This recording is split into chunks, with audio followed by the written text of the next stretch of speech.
This program is brought to you by Emory University.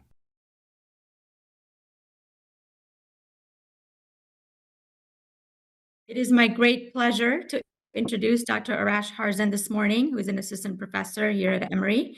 He has several roles at Emory, currently co-director for digital health at the VA Office of Healthcare Innovation Learning, and also the director of vascular medicine at the VA.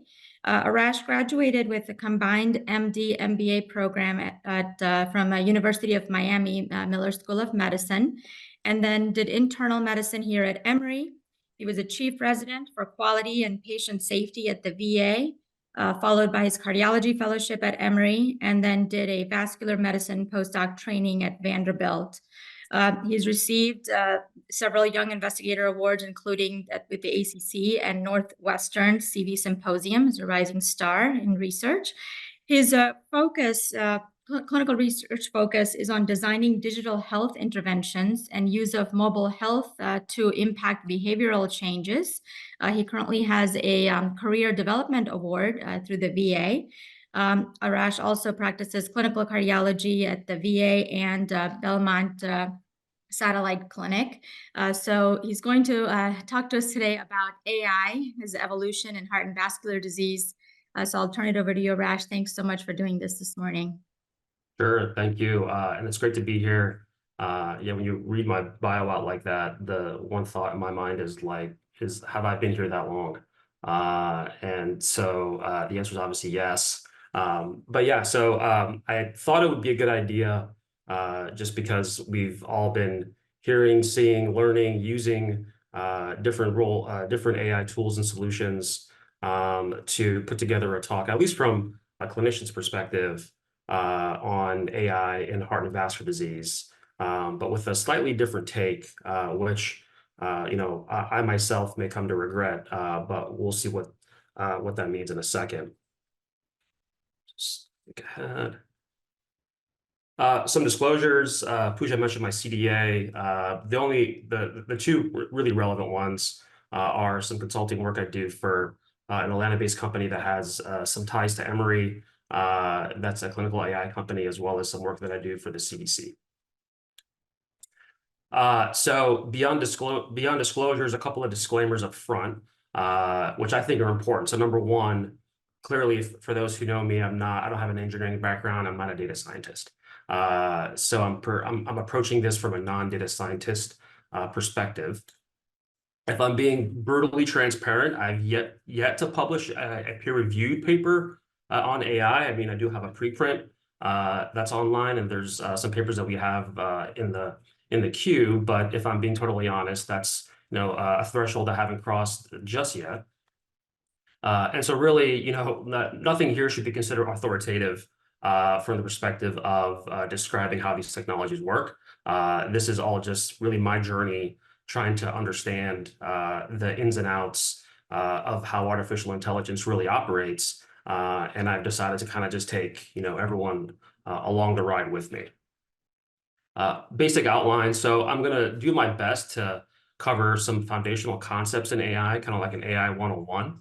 Along the way, I'll highlight a couple of use cases and applications that really are standout and emerging in cardiovascular disease. And one thing we'll see is that, cardiology, heart disease, really is actually accounting for, probably one of the largest buckets of AI use cases, both in the published literature as well as what's coming on the market commercially. And then I'll touch on some aspects on trustworthy AI, because that's also, I think, important to keep all this within context. So starting off, a couple of the whys in terms of why have this conversation, why have this talk. And I think the biggest one above them really is, AI's black box problem. And, I think there are a lot of ways of thinking about AI as a clinician. If anyone saw the Department of Medicine grand rounds from September, Dr. Wachter from UCSF, who gave a really great talk on LLMs and generative AI. But his approach was one that I'm going to challenge a little bit, which is, to not just look at the black box as if, things come in, a miracle happens, and then things come out that we have to know how to work with. I think what's actually important for the average clinician or even, leaders in healthcare is that we have some idea of what happens inside the black box, because it's going to become more and more relevant, even for what we do. And so we have to, make opening up the black box a priority, for, some really key reasons, and they're on the slide. So I think when it comes to issues involving explainability, involving transparency, involving provability, these are things that, we have to open up the black box, even as the clinicians in the room, to understand at least a little bit of, because the public and really our patients, at a certain level are going to come to us and say, in the same way that we tell our patients, well, you should do this test or get this intervention because of X, Y, and Z, and we have to have some idea of what the X, Y, and Z is. I think the same thing is going to apply for AI as they become sort of more part of the daily fabric of what we do as time goes on. And we'll dive into some of these issues in some more detail at the end of the talk. So that's one of the whys, is to really understand, what's inside the black box. Another why is just the sheer amount of publications in science that we're seeing for AI, especially in cardiovascular disease. So this is a slide from a really good JACC state-of-the-art review in 2021. And I've tried to obviously cite for references along the way, because there are some great resources for clinicians and for cardiologists in AI. And I'll share a couple primers that I use to prep for this talk as well at the end. But if you look at just a number of publications from 2000 to 2020, it's gone from essentially zero to, really an explosion towards the end of the last decade. And again, these are all AI and machine learning publications from PubMed focused on cardiovascular disease. And then if you look on the right, this is a bit more of a complex diagram where kind of the more red or orange, the squares are the larger the number of publications. So really the focus is here on the top left.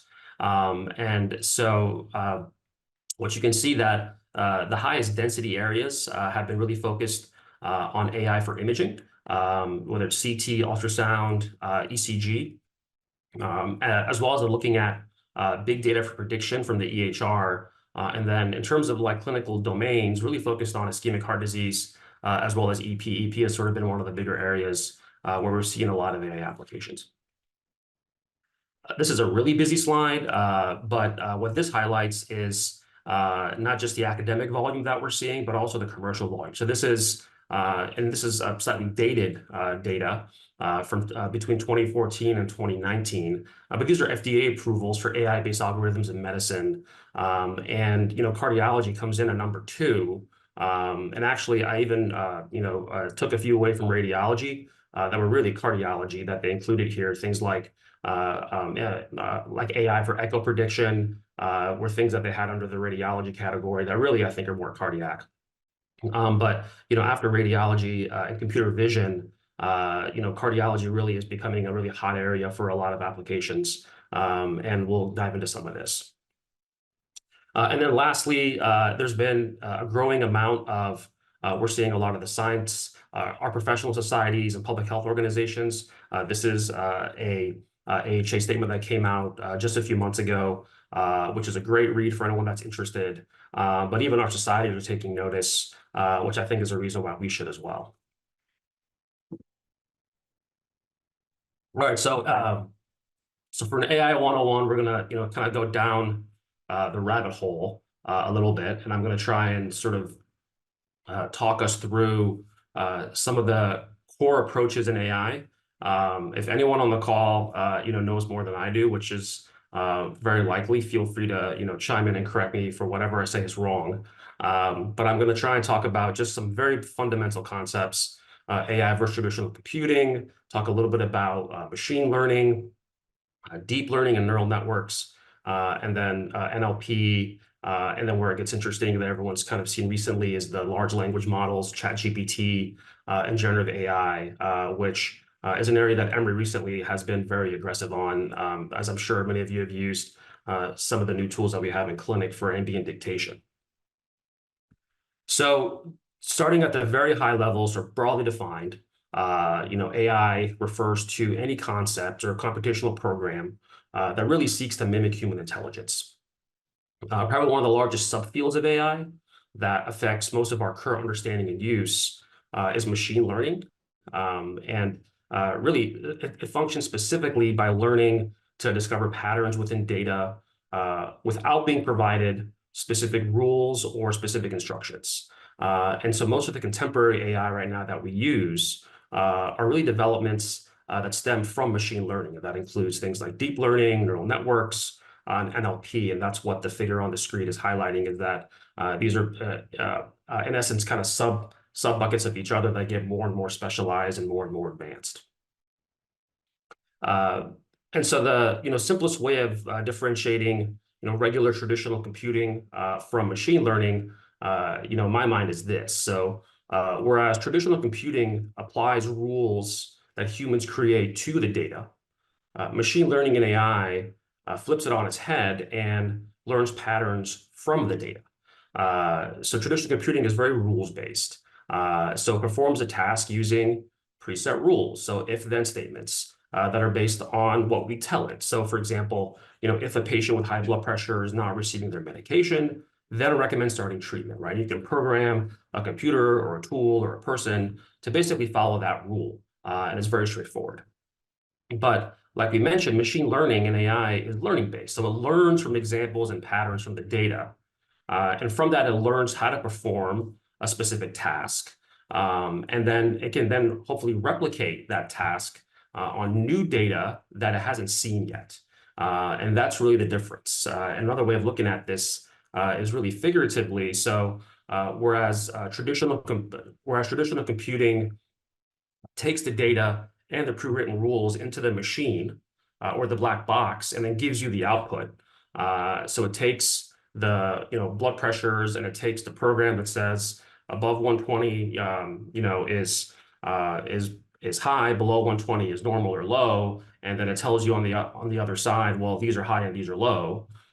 Machine learning takes the data, the training data, and we'll talk about that. It actually takes in the outputs up front, the outputs of interest, and we'll talk about how those can be both defined by humans or it can be machine derived. And then what you get out of it is the actual program that can do this process over and over again because you trained it to do it. It'll do it based on data that it hasn't seen yet. So, I think some of the easiest ways of thinking about this is in terms of the building blocks. And so at the core of any AI model or machine learning model are a couple of basic elements. So one is you have to have a training data set. So it's got to be, the model has to be trained on a series of examples that you're telling it, encapsulate what you want it to be able to do and do well. And that data has to, have those observations in it. And we'll talk about what that process kind of looks like. Within the data set are the specific features that drive the machine's learning. So, if you throw at it a bunch of EHR data, you have to sort of tell it, well, what I want you to look at, or the machine has to be told, I'll put it that way, not that we have to tell it, but it has to be told, that it needs to look at data for, say, blood pressure, data for heart rate, look at all the vitals, because, we think that's going to be most important for the task or the model that we wanted to build. And then the last piece really is the resulting algorithm or the model itself, which is, the black box that we get that actually will complete the task over and over again and do it well. So, yeah. So let's go through some basic examples. And so we've talked about tasks.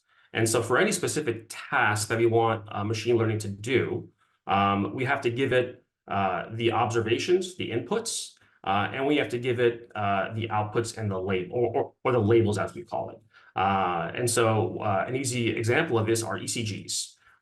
So you can take an ECG and convert it to individual pixels, which are the features, and then you can tag that ECG with the diagnosis or the label. You can say, this ECG is sinus rhythm. This ECG is atrial fibrillation. The system then, learns from those observations. It learns from all those EKGs, and it learns how to map the data going from the features to the label. So it learns, these pixels in this orientation are sinus rhythm. These pixels in this orientation are atrial fibrillation. And then from that, you get a new model that can repeat this task correctly over and over again when you give it never before seen inputs. You give it a new EKG, it hasn't been read by a human or anybody else. It'll tell you this is AFib. This is an example of AI that we use and we use and see every day and have for the past, I don't know how many decades. Every time we get an EKG and the computer spits out, here's what I think the interpretation is. This is in effect what it's doing. So it's another good example of how, a lot of this AI is not necessarily new. It's been around for decades. This is also an example of what's called supervised machine learning. So what's the supervision? The supervision aspect here is that we provided the labels, we provided the outputs, we told it these EKGs mean this. So someone's gone through the data set and has carefully tagged and curated each observation to say, this is what this arrhythmia is, this is what this rhythm is, and then from those labels, the system can learn. And there's two main forms of this that we won't get to. There's classification and regression depending on if we're looking at categorical or continuous outputs. Sorry, I get dry mouth really bad. Graphically, a nice way of thinking about supervised machine learning is for the example of trying to diagnose whether a patient has heart failure or not. And so on the slide, you can see that this is where the red squares represent patients that have heart failure. The blue circles are the patients that don't have heart failure. Someone's gone through and labeled all these observations, and the machine has gone through and had to learn individual features, and then it can begin to effectively classify which ones are heart failure and which ones aren't heart failure because we've told it. And then so when it sees something that looks like a new red square, it knows to put it over here because this is what heart failure looks like. When it sees something that looks like a blue circle, it knows to put it over here because that's what no heart failure looks like. And this is a very basic example of the classification approach of supervised machine learning. So what are the advantages of supervised machine learning? Well, the main one really is it has a clear goal, right? It'll only do the thing that we told it to do because we labeled and curated the data set. We told it these are what matter, and these are the outputs that we're interested in. We're curious in this case, who has heart failure? Please tell us with new data who does and doesn't have heart failure. What are the drawbacks? Well, the biggest challenge really for this is the data set that you need to train these models are hard to come by because they have to be labeled and curated.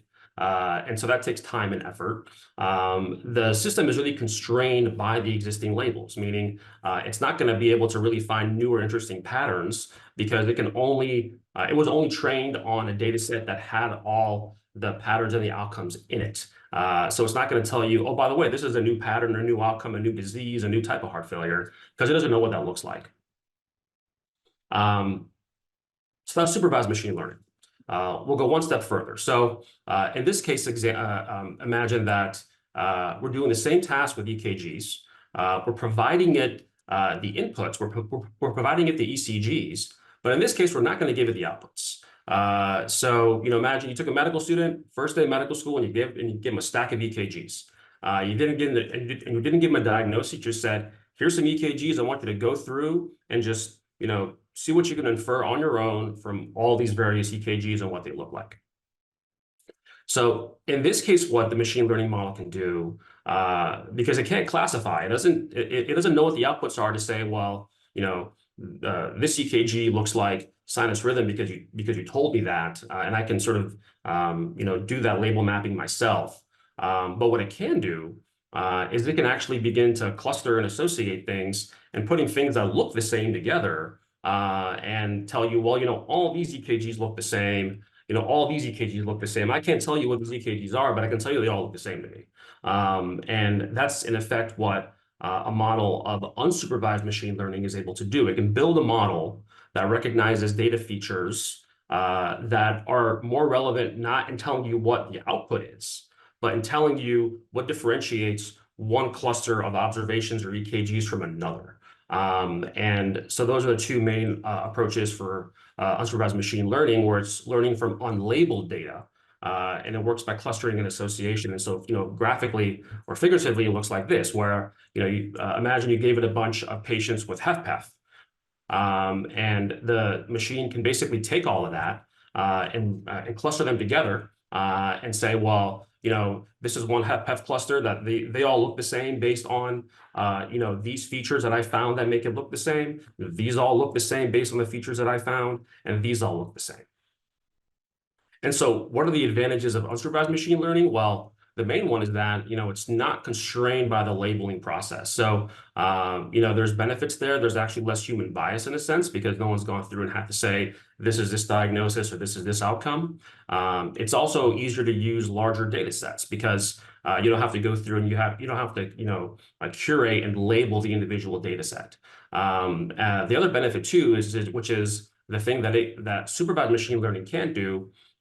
It can actually give you novel findings. It can tell you, well, all these HFpEF patients look the same because I found that, their BUN on the third day of their admission were all elevated or clustered to this amount, right? And that might be a novel grouping that someone hadn't thought of before.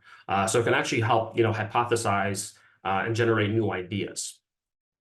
Some of the limitations that go along with this, well, one, there's no clear goal. So sometimes it's actually hard to understand what the outputs are. It'll tell you all these look the same, but it can't tell you why, or it can't tell you what the real significance is. We have to do that. And in that sense, it can be a lot less accurate. So a basic cartoon that I think summarizes machine learning the best, is this one. So, supervised learning is basically, we told it, a cube has 6 sides that are square, and the machine goes, okay, well, that's what a cube looks like. Unsupervised machine learning, you kind of tell it, or you give it all the data, and it'll say, well, all these look the same to me, and all these look the same to me. And then the third one is reinforcement learning that we didn't get into, mostly because I'm not, really able to explain it well, but it's a method based on the machine being able to self-interpret. But we're going to not go into that. So where is machine learning used the most in heart disease? At least when it comes to the basic supervised and unsupervised machine learning, it's really been driven into the areas of risk prediction and prognostication. And this is just some example data, example studies looking at, predicting hospital length of stay, predicting risk of hospital readmission. And this is not obviously an exhaustive list, but as an example of where we're seeing, some of these approaches used the most has been in the area of risk prediction and in the area of prognostication using either EHR data or even larger data sets like genomic data to tell you things about patients that, it would say traditional computing too long, it will be too resource intensive for it to be able to understand. All right, so going even further down the rabbit hole, we're going to get into what's called the area of deep learning and then neural networks. So deep learning is really a subset of machine learning that uses multiple what are called computational layers that combine together to form what's called a neural network. And the big goal here is to try and more closely mimic what the human brain can do. Deep learning is really where, when we think about big data, deep learning is really sort of what we're talking about, because it's able to not only use large amounts of unlabeled data and learn from it, but it can also do some other steps on its own, specifically what's called feature extraction that we'll talk about. But the basic aspects of a deep learning model are the different computational layers. So by definition, you have to have at least 3, which are an input layer, you have to have a hidden layer, then you have an output layer. And data flows through this and gives you the output.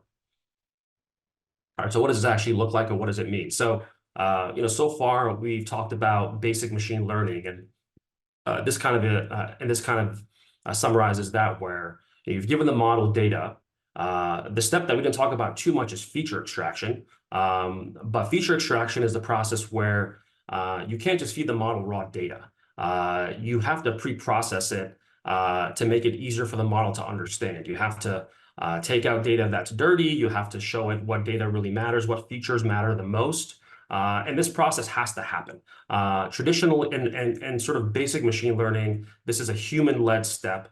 And then it goes through the single computational layer and it gives you the output. Well, the basic benefit of deep learning is that it can, one of the things that it can do is it can basically take that feature extraction step and make it part of the algorithm. It can learn to actually identify what features in the data set matter more. It can learn when it sees a bunch of VHR data for patients with heart failure that, for example, the LVEF might be something that really matters because it has that ability and it becomes part of the data set, or it becomes part of the computational process. And that really makes it a lot easier to give it larger and larger amounts of data because it can, in a sense, self-learn. It doesn't require manual feature engineering, and it can sort of eliminate that level of bias. There are whole lots of different types of neural networks that I'm not going to remotely try and explain. This is just to kind of summarize the fact that they exist in many different forms.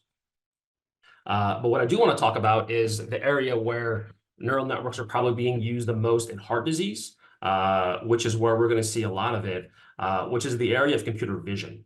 And so you can see from the example that the way that this neural network works, and this is what's called a convolutional neural network, is so, you feed it the original echocardiogram image, for example, and then that first input layer really becomes that feature extraction layer. So it basically is able to take the echocardiogram and convert it to individual pixels because that's what the machine is actually going to be able to look at and interpret.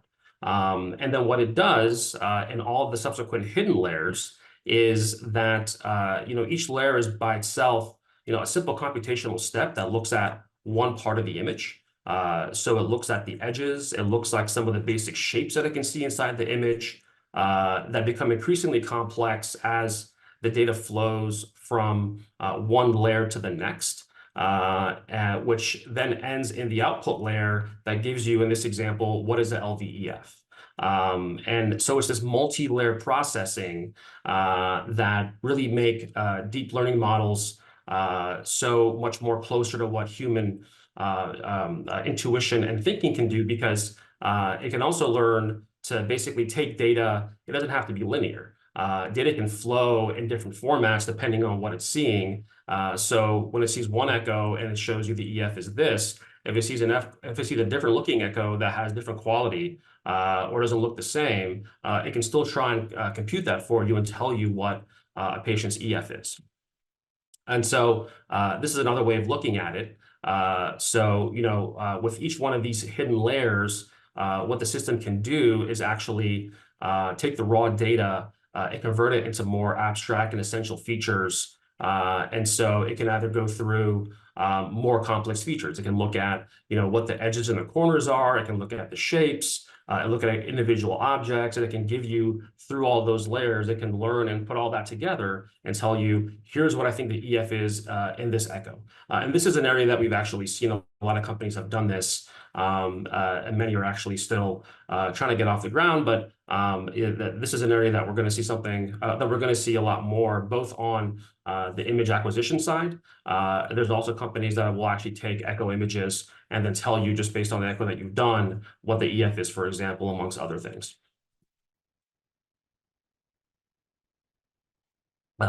This is a video, if it's going to play right. And I don't know if Matt Topol's on the call, but this is a slide that I stole from him. But this is what's called a convolutional neural network. And so you can see that, and it's looking at, obviously, a retina.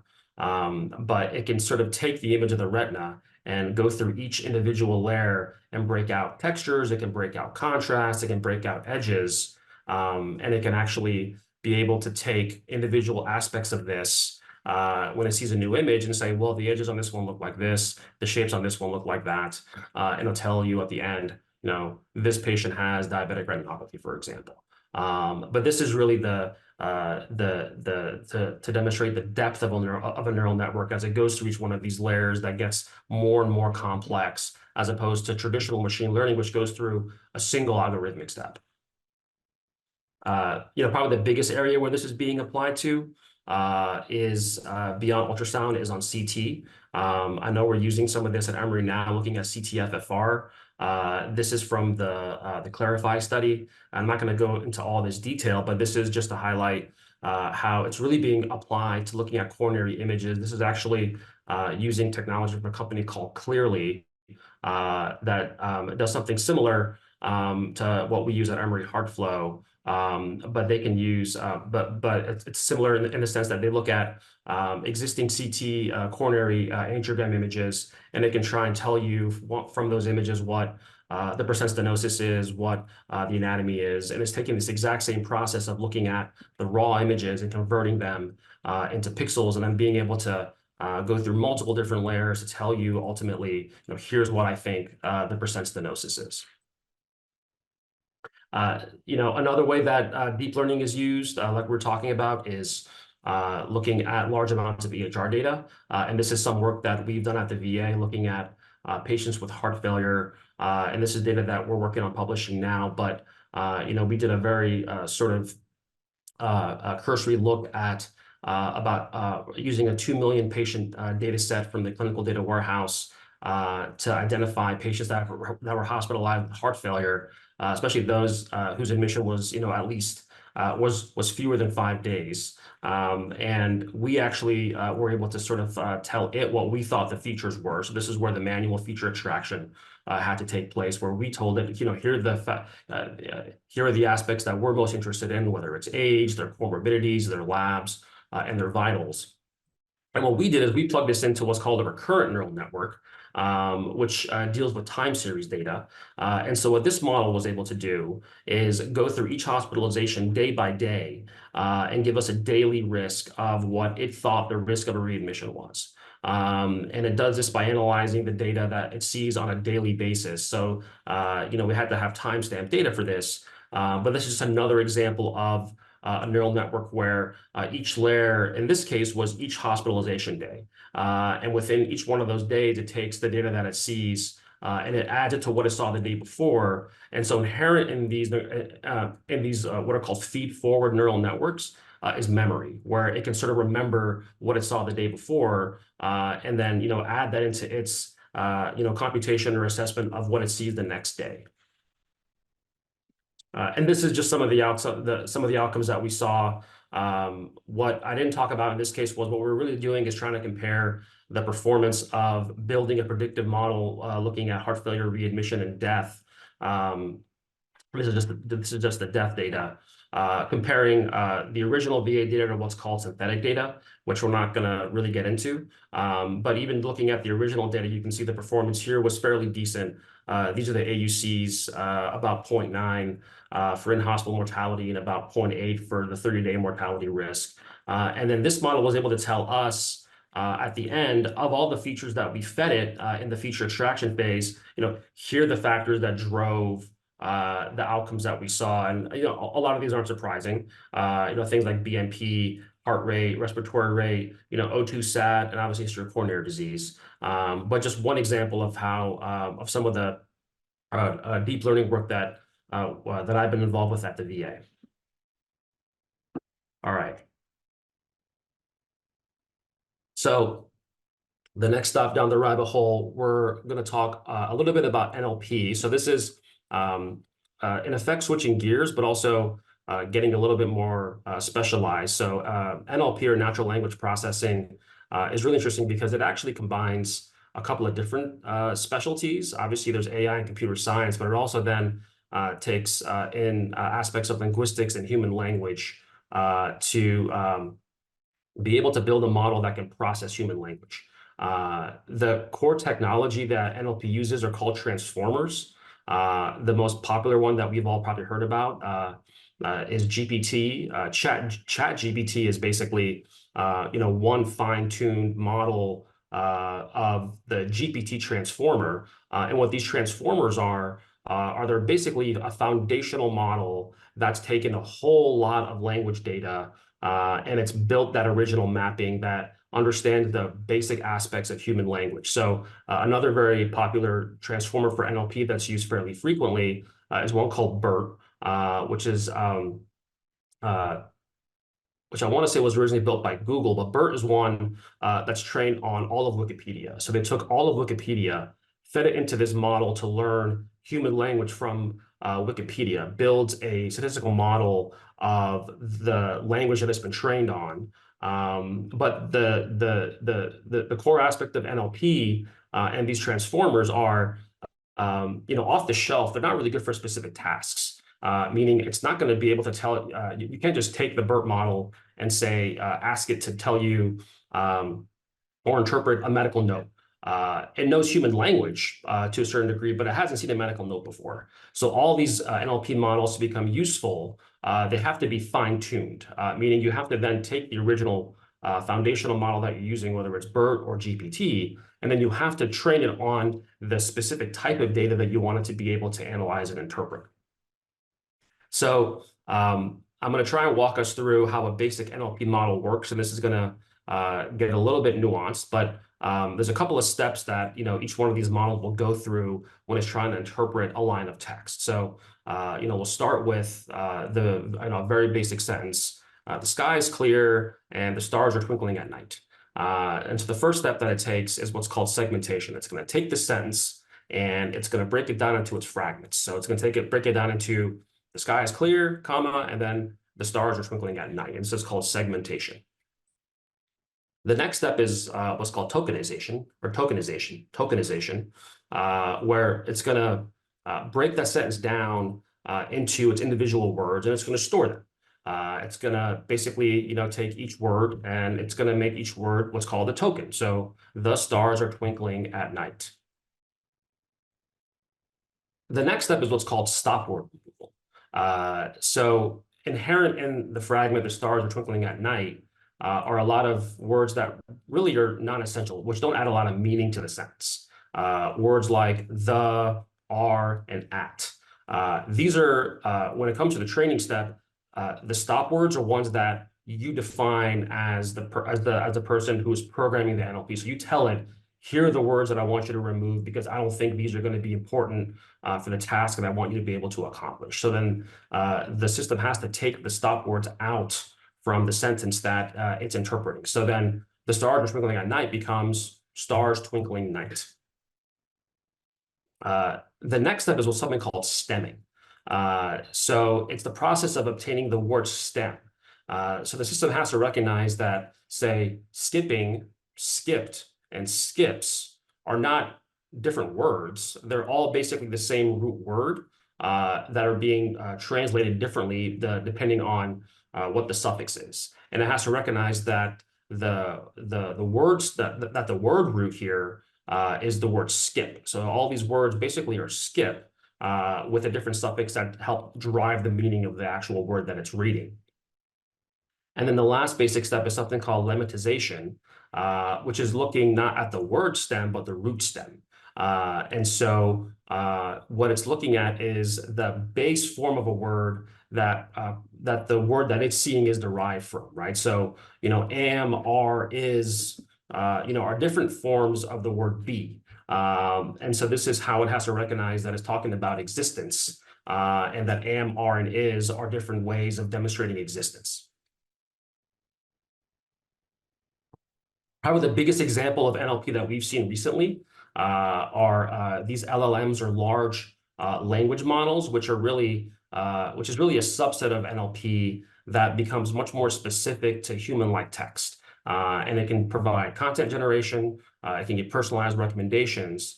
And what LLMs are really supervised learning algorithms that take NLP and really apply deep learning. It is able to apply multiple layers of doing what we just saw to be able to derive more insight from written text, but also then be able to create and generate new content or text.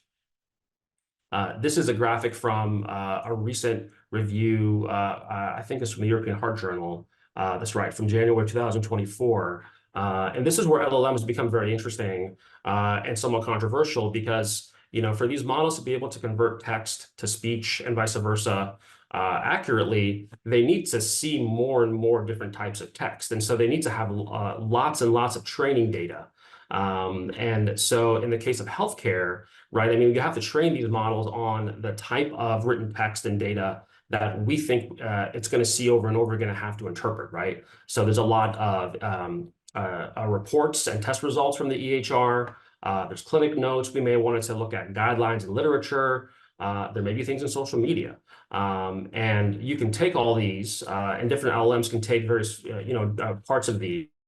And some of the applications that we've seen so far in healthcare have been things like chatbots, have been things that have been involved in sort of administrative aspects, looking at billing and coding, taking an entire clinical note and telling you, well, I think the level of service, the complexity was this. And so this is where probably some of the more kind of, we'll say on the knife's edge of technologies and AI for heart disease, which are these LLMs and these generative AI models. But we're seeing more and more of these. I think the best example for us here at Emory is what's called ambient dictation. And this is one that we're using right now if anyone's used a Bridge in clinic yet, which is a really great tool if you haven't used it, where it can basically listen to your entire encounter. It's been trained to know what words are meaningful and what words are not meaningful. And from that, it can actually first take out all of the, or it can extract parts of the conversation that are most relevant to the history and the physical and the plan. And then it can pre-populate a note for you. And so this is just probably the most visible example of generative AI and a large language model that we're seeing this big realm of ambient dictation. This is actually a graphic from another company called DeepScribe. But this is one that we're going to probably be seeing a lot more of as a lot of healthcare systems begin to use these sort of virtual scribes more and more. I think one important thing to point out about these large language models, especially things like ChatGPT, is that it's not really talking to you. I think it can seem that way.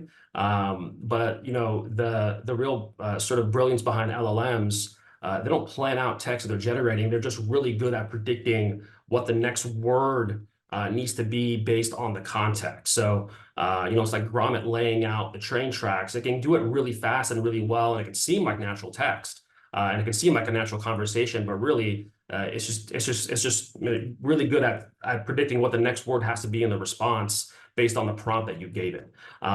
This is very powerful. It's also, one of the areas where these Gen AI models become a little bit challenging. There can be a lot of mistakes and nonsense in the response that it gives you, leading to what's called hallucination.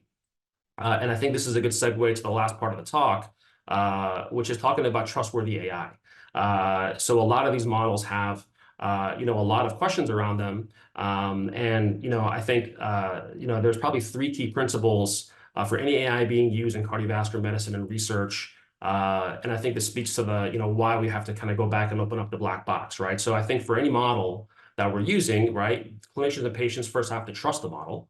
The model itself has to have proven benefit, and the model should be safe to use. And I think these are things that we have to be able to learn to interpret on our own for some of the models that we may end up using in clinic, including even using ambient dictation tools. I think we have to feel confident that it's capturing the conversation and the encounter the way that it took place and the way that we want it to make sure that it's appearing. And we can verify that on our own because we can see the note that comes out. But that's only one example of an area where we can really see the full output. A lot of times, if it's a predictive model that tells you this patient's risk of readmission is X%, well, you may want to know how it got to that conclusion, even though it seems pretty obvious to you. There's a lot of sources of bias in AI and machine learning. And this is another slide that I'll credit to Matt Topol. But whether it's from missing data, whether it's from having very divergent sample sizes, and we're talking about the difference between a training data set and then the data set that the model is being applied to. So if you only train a model with a data set that's predominantly white and Caucasian patients, and then try and deploy that model in a population of Hispanics or patients of darker skin tone, that may not actually be the most accurate way of doing it. You may actually get a lot of outputs that aren't accurate because the model was not trained on that data set. So these are things that we have to be at least somewhat aware of when it comes to the AI solutions that we're using in clinic. Is does this really generalize to my patient population? And although if you're looking at a published manuscript, you can sort of look at the methods and you can look at the results. That same construct for AI doesn't fully exist yet. And so we don't have that easy ability to go back and say, how does this model get to this conclusion? We're still learning how all this happens behind the scenes. So it really speaks to trust and explainability, right? Even though the model might perform well, we have to be confident that it is going to work for my specific patient. And we have to be able to explain it. There has to be explainability in the outputs that it gets, right? What does it learn? And does this model, is it telling me something that's consistent with what I know about human disease as a clinician? And a really good example of this is looking at an insect. So the black box model will basically just take the picture of the butterfly, put it through the miracle machine, and give you this is an insect. But when you're looking at explainable AI, which is the North Star that we're trying to get to, it doesn't just tell you it's an insect. It tells you it's an insect because I noticed that it has 6 legs, and I've seen the data that I've been trained on. That's what I learned, is that things that have 6 legs are probably insects or probably not humans. And that's a very basic example of explainable AI that tells you why it's getting to the solution or to the output that it gives you. But I do think it's imperative that clinicians like us be able to at least be able to know how the model actually itself works and what the limitations are at a basic level, so that we can be able to give that level of explainability to ourselves first and then to our patients. And so this goes back to that, opening up the black box, right? So it's important to know, this is a quote from a great paper by Drs. Beam and Cohane from JAMA. This is back in 2018. It's important to note that these algorithmic decision-making tools have come with no guarantees of fairness, equitability, or even veracity.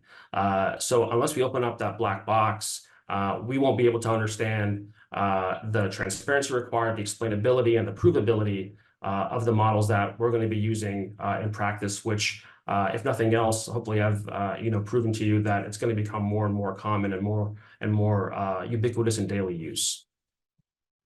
So a couple of summary points, and I'll stop here. So AI, machine learning are powerful computation tools being increasingly applied to various aspects of cardiology and vascular disease.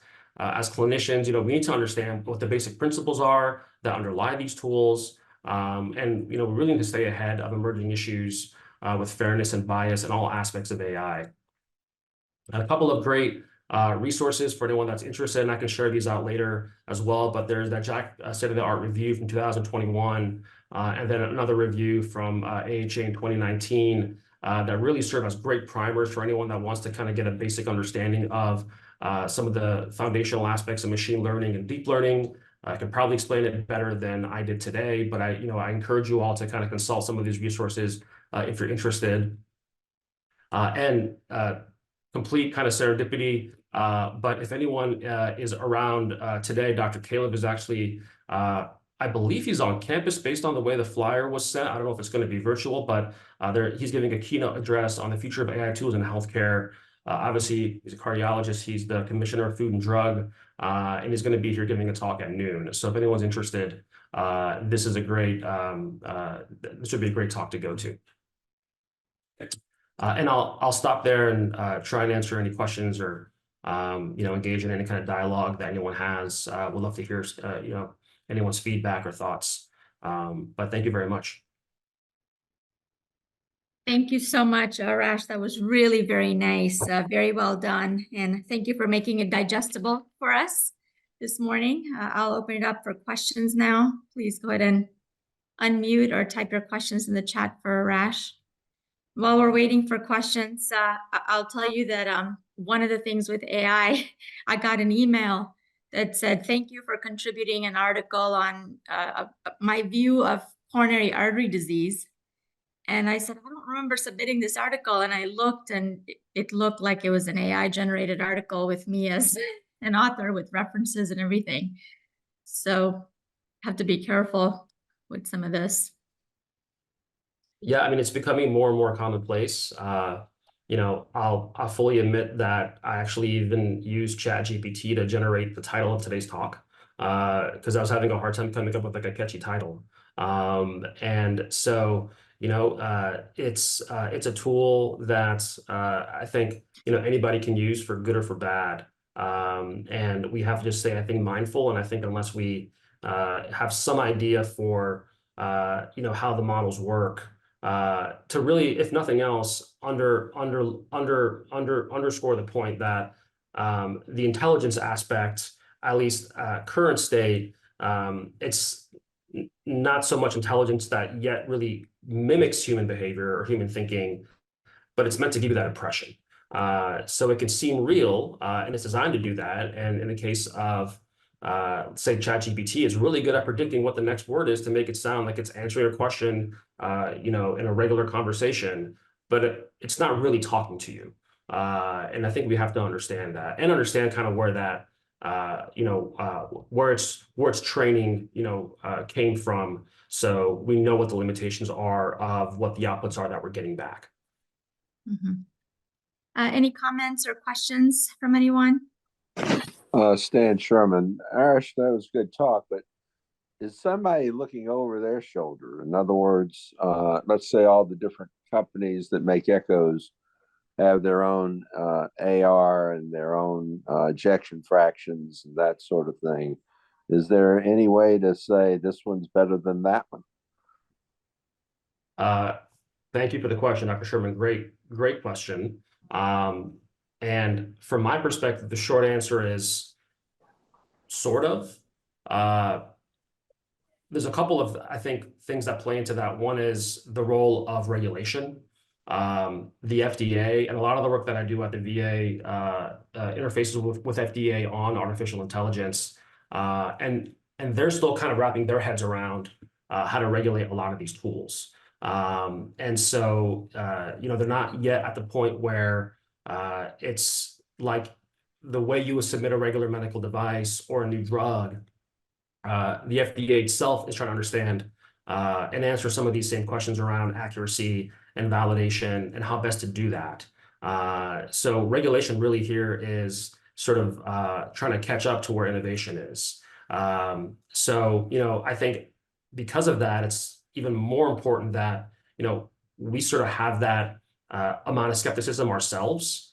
Luckily, a lot of the tools that are that do seek FDA regulation, and if that from those first couple of slides, the one on the FDA that showed all the commercialization tools or the tools that have been commercialized and gone through FDA, those are ones that have done large studies. Those are ones that have lots of published data, and those are ones that we can go back and look at. What's been published on the accuracy and the performance of their models. But that's clinical facing AI. We haven't seen, say, publications on ambient dictation and virtual scribes because, they don't really need to seek regulation in that sense in a lot of times. So, depending on the solution, we may or may not even have the ability to go back to the literature to be able to look at the performance of the EF prediction tool or the coronary CT stenosis tool to say, well, does this perform as good as the other one? We may be in a case where we have to be asking questions and being skeptical and trying to figure out without published data, what's better, what's safe, and what's the best for our patients. So I'm not sure if that answers the question, but I think, my response is, sort of, basically. We're not there yet when it comes to regulation. I think that's the key piece that's missing. Thank you. There's a comment from Dr. Sperling in the chat. Arash, great presentation. Thoughts about AI bridging the gaps in implementation and care. This is our greatest challenge. We will always need HI, human intelligence. Dr. Sperling, yeah, I totally agree. I think there's a lot of ways we could think about using AI to bridge gaps in care.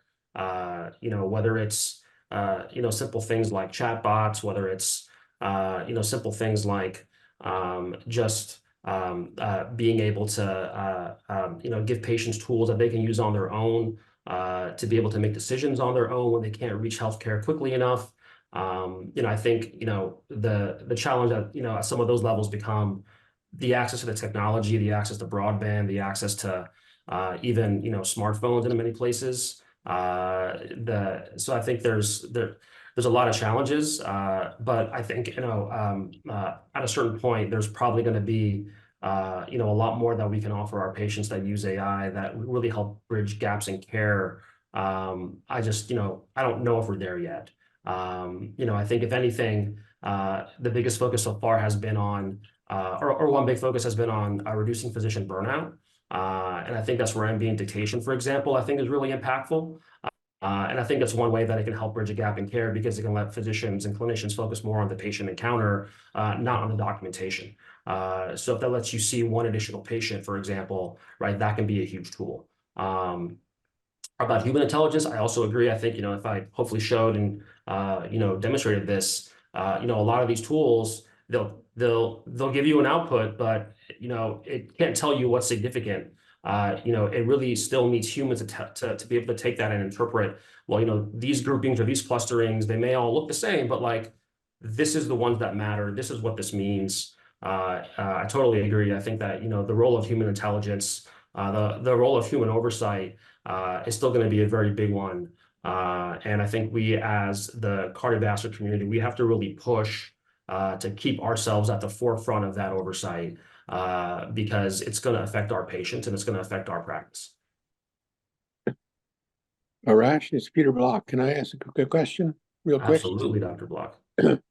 So one of the things that strikes me about taking care of patients is the business when you walk into the room and you look at the patient, that you say to the patient, you look great, right? Or your brain says, you don't look so great at all this morning, which is a video picture that you see. What, granted, it's subjective, but it's a large part of how you evaluate a patient when you're sitting down or walking into a room. And I think we all do that. Is there any beginnings, or maybe it's already there, where you're going to carry a little video camera into a room on your shoulder that sort of like the police do, which tells this thing behind you that it wants it to tell you whether or not the patient is looking better or not looking better, and so forth, to get sort of a gestalt about where you are when you walk into a room?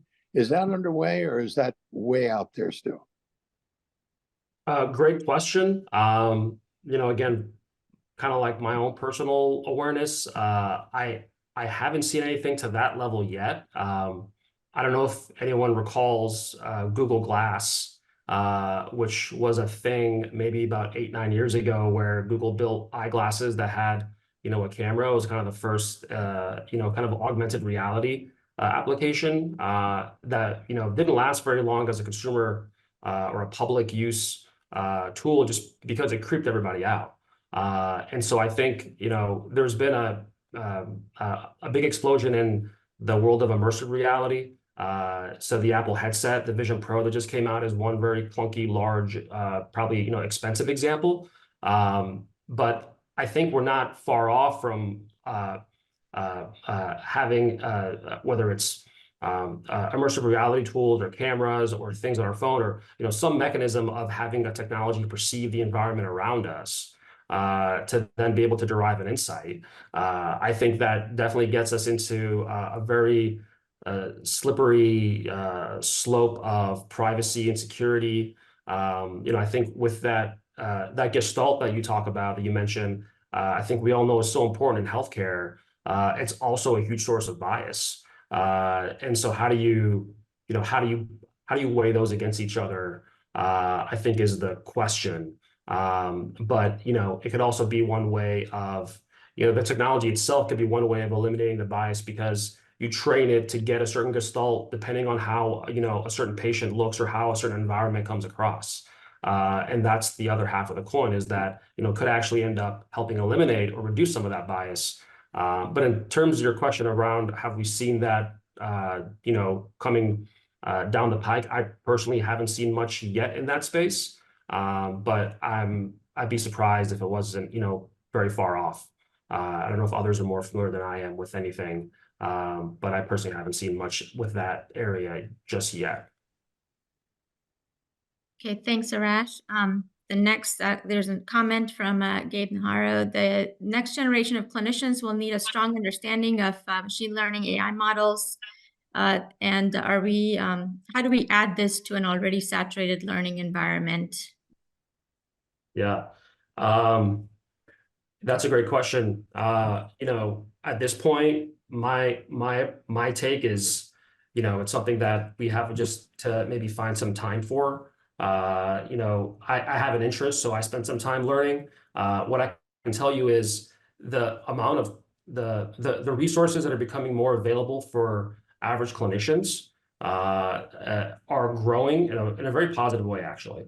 And so some of the two articles that I shared, and I can share some more, those plus some more by email, are a great start. I wouldn't be surprised if we see more of this kind of make its way into medical education. Whether that's good or bad, I'll let others decide, because there's already so much to learn about medicine itself and the human body and the disease states that are we diluting out some of the core knowledge we have to learn to be physicians and clinicians in the first place by adding additional training tools like this? I mean, potentially. But it's the most that I can say is I agree that it's going to be a challenge. And at this point, it's about kind of self-exploration for those who are interested. But at some point, I think these things end up becoming interwoven into the kind of the training pathways that we have at some level. How to do that well in a way that doesn't take away from other things that we have to learn that are equally, or if not more important, to be clinicians. I don't really know, but I think it's going to happen at some point. Okay, great. And thank you, Deborah, for the comment that people can read in the chat. And we have one last question from Dr. Smith. Yeah, just quickly, I'm taking care of a patient now who's got an echo report that says the patient has severe aortic stenosis, but that the valve wasn't well seen, and it's a quote low gradient aortic stenosis. And then on MRI, the aortic leaflets are normal and moving well. And this patient does not have aortic stenosis, but it's throughout that record. And I think one of the attributes of a really good physician is to take data that may say one thing and another piece of data that says another, and be able to weigh that and determine what's actually going on with the patient. That happens all the time. And so my question is, with AI, what's being looked at in that regard? Or does this patient that I'm seeing, when they are queried throughout, are they always going to be showing up as a patient that has a severe aortic stenosis? No, Dr. Smith, thank you. It's a great comment, great question. I'll say that I totally agree that one of the biggest limitations right now is that AI can't really reason and think at the same level that that you or I can. And we haven't yet, as far as I know, we haven't gotten to the point of being able to train an AI model to have the appropriate amount of skepticism that clinicians learn to have when they see diverging data points for a patient. I think the best way I can answer your question is to say that there's a recognition that garbage in equals garbage out, and so if you train a model with a bunch of wrong data, well, when it sees similar data in a new patient, it's going to give you the same thing.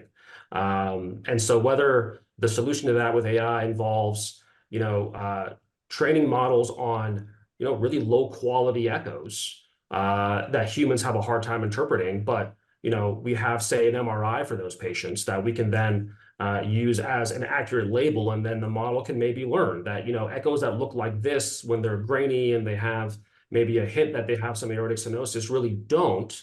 Then that becomes maybe a better model for having the ability to discriminate between true AS and not real AS in a situation where humans may not have been able to make the discernment from a low quality echo, for example.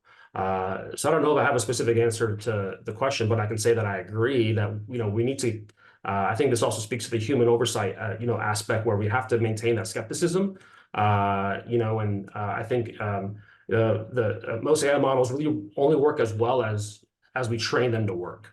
And so we have to train them in a way that reflects some of these realities in healthcare, where there's a lot of erroneous data, a lot of erroneous diagnoses, because humans were involved in generating them in the first place. So I think that's the skepticism that we have to maintain. And unless clinicians are the ones voicing that skepticism, even as AI is being developed, it's never going to make its way into the product development life cycles that these companies are going to use. So I think that's another reason why it's imperative for us to, be upfront, be vocal, and share our views on things like this, because, it's not as simple as here's the echo, here's what it shows, here's the true diagnosis, right? I think there's a lot of errors and a lot of, misjudgments that can happen in that kind of circumstance. Okay, great. Thank you so much, Arash. Thank you, everyone, for joining. In the interest of time, we're going to go ahead and close. And if anybody has any other questions, there's Arash's email. And I will see everyone next week. And please don't forget to get your CME. Thanks again, Arash. That was really wonderful. Thank you. Thank you all. Thank you. The preceding program is copyrighted by Emory University.